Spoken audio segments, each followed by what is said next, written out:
Namaste children. Good morning all of you. Yesterday in the previous topic in the module we have seen mixtures and pure substances. What are mixtures and what are pure substances?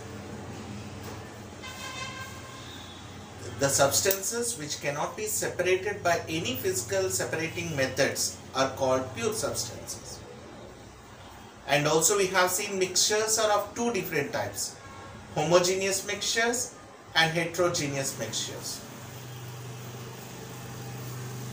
Now in this module the topics which we are going to discuss is different methods of separating mixtures. So the topics we are going to discuss is evaporation, centrifugation,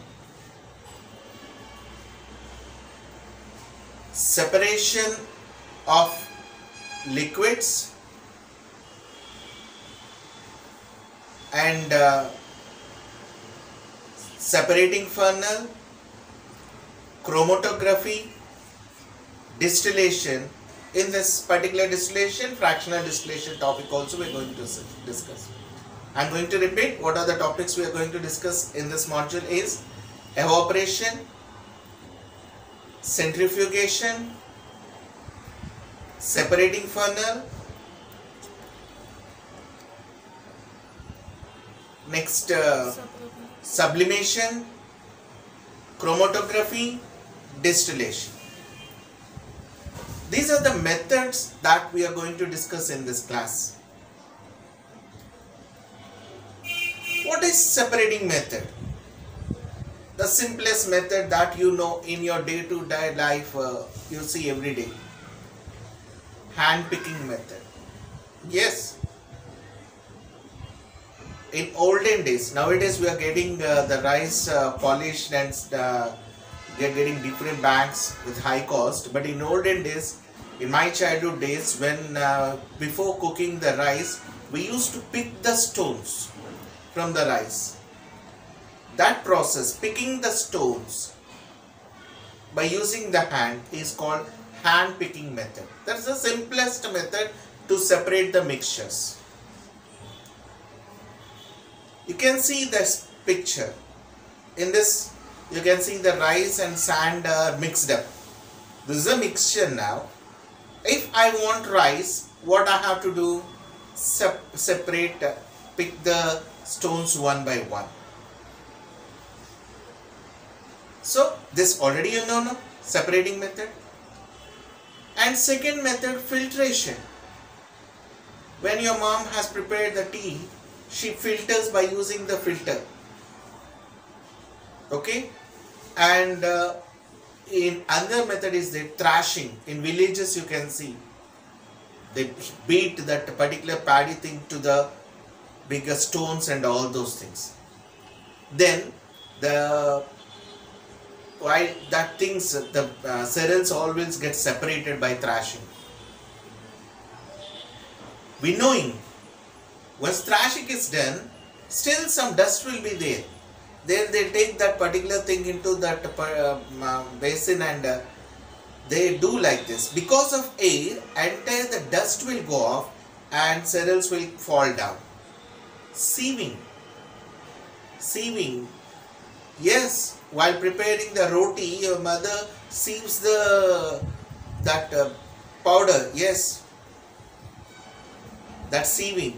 All these methods you know before itself. Still, some more method we are going to learn in this module. Let me discuss first evaporation method. Evaporation. Yes, last class, in the last chapter, first chapter, we learned about evaporation, the process of separating the liquid or escaping the water molecules, liquid molecules into the surface at any temperature is called evaporation. Evaporation can be done at any temperature. Now we are going to use the evaporation technique if One of the substance is volatile and another one is non-volatile. What is volatile means which can be easily evaporated. Easily evaporated are called volatile substances. If you take the petrol, that is very fastly, quickly evaporates. You can call petrol as volatile substance. Then this volatile nature depends on temperature also. By just heating up, the evaporation process will be fast and automatically that liquid will be converted into gas. By raising the temperature, you can increase the evaporation. So such liquids, by raising the temperature or by increasing the wind speed or some by heating up, we can convert that volatile substance into the gas. Volatile means what? Which can easily evaporates and converts into the gaseous form are called volatile. This can happen by increasing the temperature. Now I have a mixture. In that, one is volatile. Mostly the solvents, higher quantity solvents are volatile and solutes are non-volatile. Let me take the ink, dye, colors. Now I want to separate the water from these colors. The best method is evaporation. Now let us see the activity now. Take a beaker, pour the water and take a dish, glass dish. You pour the dye on it. Keep the glass dish on that beaker which is containing the water. Now heat up that beaker. Indirect heating.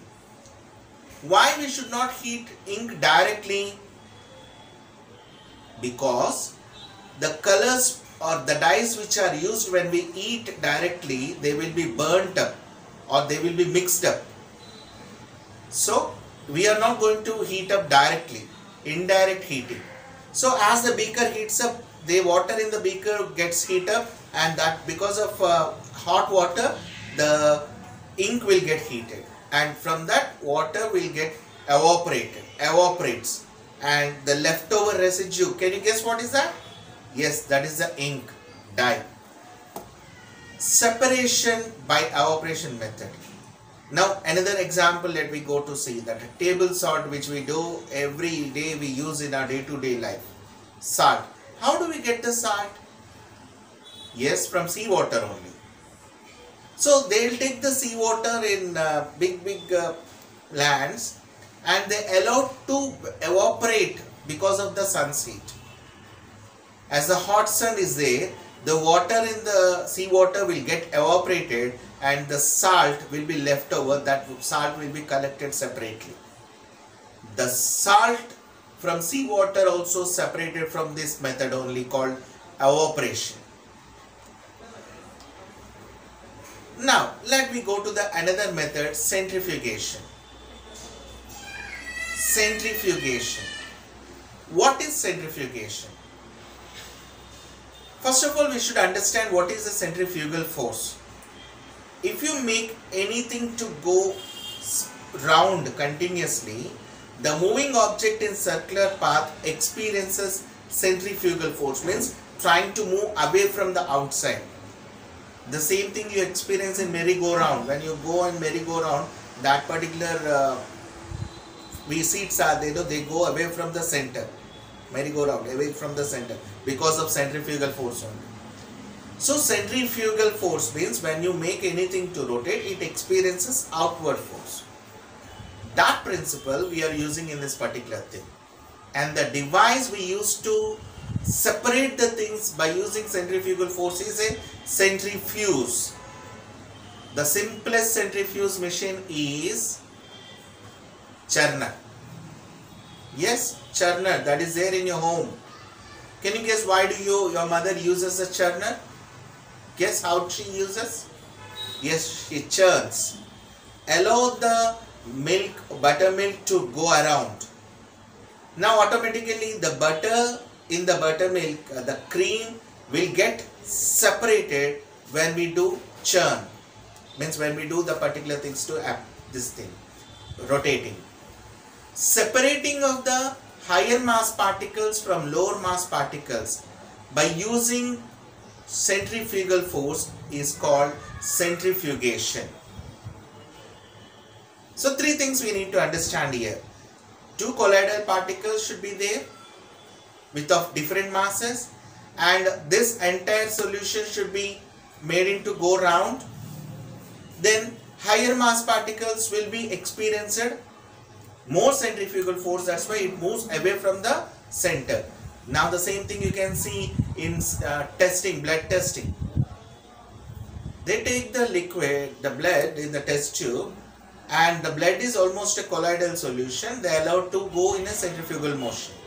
The higher mass, the blood particles will be go to the bottom of the test tube. Yes, the centrifugation method generally in blood sample tests they use there. Another one in our day-to-day life we use to separate water from wet clothes. Yes, dryer is there, no? In the dryer what does it do? It rotates. Then water from the wet clothes will be move away from the center so that the water can be separated from the wet clothes. So in centrifugation method we understood that two different density colloidal particles can be separated by making them to go round, and they experience a centrifugal force. The separation will be done. So today's class we discussed two different topics. What are those? Can you guess? Can you say? Evaporation.